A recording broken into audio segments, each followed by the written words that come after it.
ప్రార్థన. ప్రేమామయుడా, కృపామయుడా, స్తోత్రాలు ప్రభువా. ఈ ఉదయకాలమంతియు మమ్మను కాపాడి మా ప్రయాణాలలో తోడున్న దేవా స్తోత్రాలు.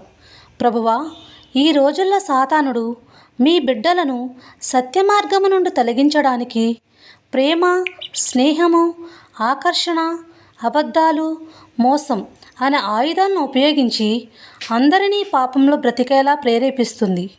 వారి సంతోషాల కొరకు, అవసరాల కొరకు తండ్రివైన మీపై ఆధారపడక లోకాన్ని నమ్ముతూ మీకు అవిధేయులుగా బ్రతుకుతున్నారు. అబద్ధపు మాటలు, మోసకరమైన చేష్టల వల్ల దిగజారిపోతున్నారు.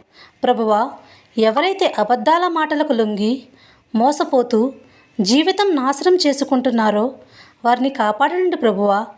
జీవితం నాశనం అవ్వకమునిపే రక్షించండి. నిజమైన మీ మాటలను నమ్మక సాతాను వేసే అబద్ధాల మాటలు నమ్మి నాశనం అవుతున్న మీ బిడ్డలను రక్షించండి. నీవే నిజమైన దేవుడవు. మేము ప్రార్థించగా మా ప్రార్థన విని సమాధానమిచ్చి సంతోషపెట్టే సజీవుడవు. మోసకరమైన మాటలకు నీ బిడ్డలు లొంగకుండా అపవాది వేసే అడ్డుగోడలు కూల్చివేయమని ప్రతి ఒక్కరూ అబద్ధపు హృదయాన్ని విడిచి అసత్య మార్గము నుండి తొలగి ఆదుకునే దేవుడువైన నీతో ఆదరణిచ్చే మీ మాటలను హత్తుకునేలా ప్రతి బిడ్డ మనసును మార్చమని నమ్ముట నీ వలనైతే నమ్మువానికి సమస్తము సాధ్యమన్న విశ్వాసముతో యేసు పరిశుద్ధమైన నామంలో ప్రార్థించి పొందుకున్నాం పరమ తండ్రి. ఆమెన్.